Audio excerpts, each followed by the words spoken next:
Hi guys, welcome back to my channel. If you're new here, my name is Andrea, and today you guys, we're gonna talk about emotions and how to not let them control you. This video might just change your life, I'm just saying. But anyways, let me tell you guys why I'm making this video. So, I've always been a person who's very in touch with their feelings/emotions, and I live my life according to my emotions, which means that emotions are basically the most vital factor when it comes to making decisions in my life. And I've always thought this was like a good thing, right? Because your emotions, you should be able to trust them.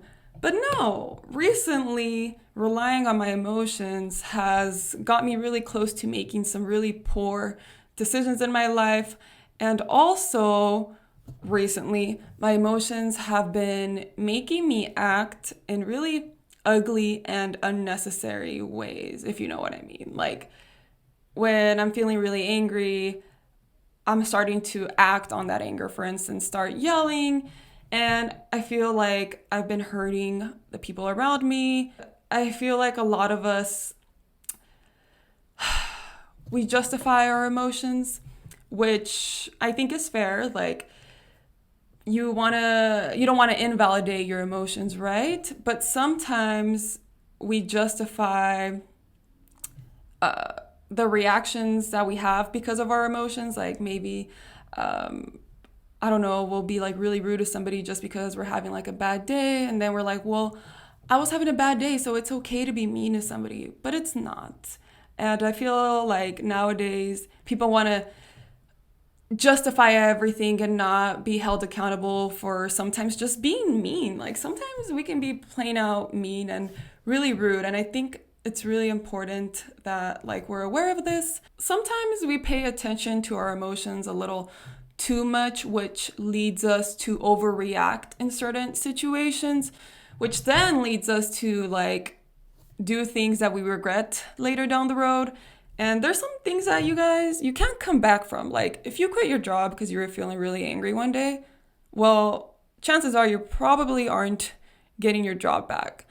Or if you hurt somebody because you were like an emotional wreck one day and you said something you didn't really mean, they might not like accept your apology, you know? Though a majority of the time your emotions do have some significance. So maybe, acting on them does have some justification. A lot of the times your emotions actually mean nothing, you guys. And sometimes they're just emotions. It depends how you're able to see things. Like, for instance, sometimes thoughts are just thoughts, right?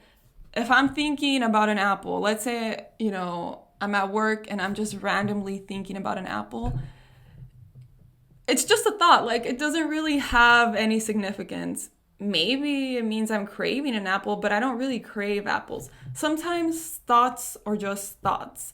Just like emotions. Sometimes emotions are just emotions.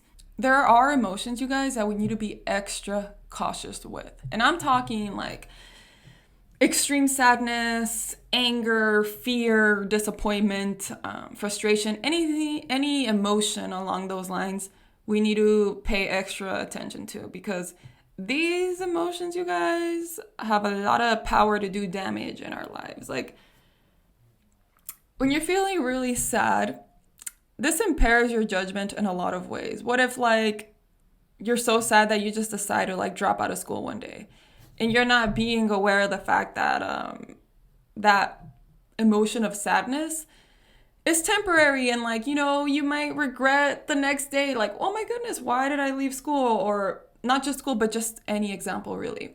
And there's no coming back from it, Or if you're feeling like really angry, and let's say someone pisses you off at the store, and this is a very extreme case, but what if because of that anger you decide to start a physical fight with somebody, that can be really bad. Like these emotions have a lot of power to make you do things that you'll probably regret later down the road. So I was doing a little bit of research on this, you guys, and apparently your emotions don't always display how you truly feel. And they're not always an accurate representation of the environment that you're in, which was kind of mind blowing to me, which means your emotions kind of lie to you sometimes. And something else I found out is that your emotions slash feelings are sometimes just patterns of responses or automatic responses to remembered experiences. And I think this is actually really true. And the best example I feel like that shows us is fights in relationships. So not that long ago, I had an argument with my fiance about something, and it wasn't like a huge argument, but I started crying. I started like, raising my voice, getting very, very overwhelmed. And he kind of looked at me very confused, like, yes, we're arguing, but at the same time, like, it's not that serious. But now I know why I was acting like that. My body was acting in the only way that it knows. Like, I've had some really bad arguments with previous partners where I always acted like that, where I would always raise my voice, start getting really frustrated, really sad. I would start crying. And all my body was seeing, I guess, is you're having an argument with another male. This is how we're going to act. And sometimes, especially if you were like with somebody who's toxic, you're going to get little flashbacks like that. And they're just patterns of behavior. Emilio was trying to tell me, like, I think, you're taking this a little too far. And I'm like, no, like, don't try to invalidate my emotions, whatever. But then when I actually had time to reflect on it, I was like, yeah, I don't think that's how I actually felt. I wasn't actually that sad. But sometimes your body just has these automatic responses, and it maybe thinks you're going through the same experience again, even though you're not. And it's just really important, you guys, to kind of be aware of it, because it can lead you to some really bad arguments with somebody. And I'm just thankful my partner is really understanding. We can kind of talk about everything. In that moment, you guys, I was being controlled by my emotions, and it's crazy because I wasn't even aware of it. And a lot of us, we are living our lives controlled by our emotions. But I don't even think a lot of us really understand what it means to live a life controlled by your emotions. So let me give you guys some everyday examples. If you're canceling dinner plans, going out plans with your friends, your partner, or someone just because you got an F on a test, the truth is you're letting your emotions control you. You cancel the plans because you're sad that you failed your test. And though this is okay, sometimes, we all need some time to just be alone. If you're doing this constantly, like anytime you're sad, you're like, you know what? I give up on the day. I'm no longer going to make dinner today. I'm no longer going to go to the gym. You're letting your emotions take a hold of your life. Like for me, at least, if Emilio pissed me off, it's very likely I am going to have a bad day. But why do I have to have a bad day, I can keep going about my day and still be mad at him. But a lot of us, that's just one example. Whenever we get really angry at something, we kind of just give up. We're like, yep, let that emotion take a hold of me.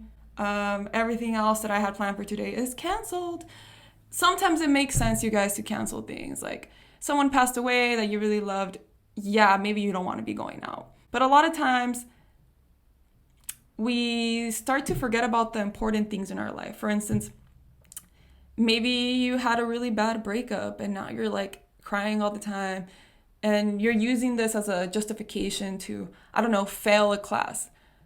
But the truth is that's going to have a lot of consequences later down the road. And if you let that sadness take over you, it's going to control your life and not let you make any decisions for yourself. Like, do you actually want to fail that class? Probably not. But you're listening more to your emotion. And this doesn't mean that you need to let go of your emotions and, make the sadness disappear, because that's impossible. You can still do things though. For instance, like the dinner example. You're mad, but you can still make dinner. Things don't have to go to ruins. We don't have to cancel a lot of things that we actually want to keep doing. And some of you might be wondering, what's the big deal? But no, you guys, there's actually a lot of consequences in living a life controlled by your emotions. And there's not consequences just to your career, but also you're just giving yourself so much unnecessary stress. And a lot of times it's over emotions that don't really have any significance, you guys. And that's kind of the more obvious consequence. But one that's not so obvious is you hurt the people around you. And I'm speaking about this from experience because, I don't know, when we're in an emotional state, we think everything that we do is okay because that's just how we feel. Like, I don't know, that's just like what I see as an excuse that people say a lot is like, well, I did that because I was mad, or I did that in the context of a fight. I did that because of that. And like, you're always going to find a reason to justify things. But the thing is, the result is you hurt somebody. And sometimes, you guys, you cannot come back from that. Like, there's been moments where I yell at somebody and, I regret it so much. But one side of me is like, you know what? You yelled because they deserve it. But the truth is, we don't want to take accountability for like being mean and stuff. And as a result, sometimes we hurt the people around us. Maybe we unintentionally insult them. We do things that we don't necessarily mean, especially when we're feeling these like negative emotions. And, if you have really good people around you, maybe they'll forgive you. Other people, especially the people that we're closest to, shouldn't have to deal with our lack of capability of taking control of our emotions. They shouldn't have to deal with that. Like, I know I wouldn't want to deal with somebody who doesn't know how to like take control of their emotions or whatever. So how do you stop letting your emotions take control of you? How do you stop having these unnecessary, stressful reactions and moments of distress? Well, you guys, I don't have a definite answer to this, but I do think I'm onto something. So the first step is to have the right mindset. You need to be aware that like not letting your emotions take control of you is going to take a lot of effort and practice, okay? If you're going in this thinking, oh yeah, I'm never letting my emotions control me ever again, they're going to control you sometimes, and that's okay. So just be aware that like it's going to take a lot of effort. And also, I think it's important to be just aware of the consequences that acting up on your emotions has brought to your life. At least for me, it almost led me to make a decision that like I was going to heavily regret later down the road. It has led me to hurt others, and at least for me, that was kind of enough for me to like not act on my emotions anymore. But for some people, it's gonna take some more stuff. But sorry for the noise, guys. It's really important to just have that right mindset. And along with this, you need to want to change, okay, you guys? If you're going in this just because, I guess, you're not going to feel motivated to, like, want to put the effort to not let your emotions control you.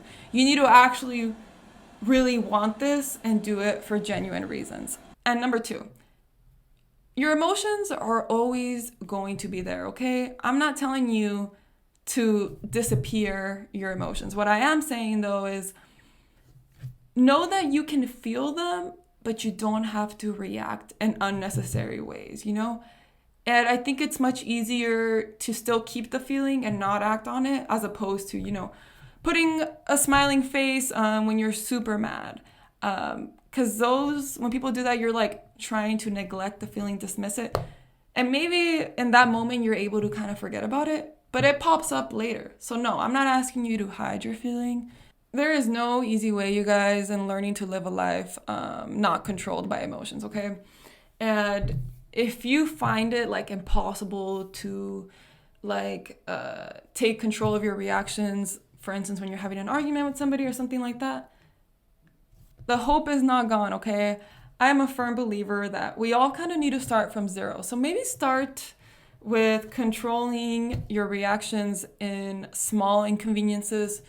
For instance, if you're driving on the road and a car is really slow and you want to honk at them, you want to, take your middle finger out in the window, don't do it, You can still feel pissed off at them, feel whatever, but try your best not to show it. And once you kind of get a hold of like not letting your emotions control you in small inconveniences, you can kind of build up from there. And then eventually you'll probably be able to like just be a better person later down the road. And you know, some people are like, nah, this isn't possible. But no, you guys, it is possible. Some people will say, you know, this is just the way I am. No, it's not. And nobody deserves like your ugly way of managing your emotions, you know? So just be aware of that. And I honestly think everybody has the capability to do this. I know I'm far from living a life not controlled by my emotions, but I'm getting a little closer. So good luck to all of you. But yeah, that's basically all I have for you guys. Thank you guys so much for watching. Let me know your thoughts down below, and I'll see you guys next time. Bye.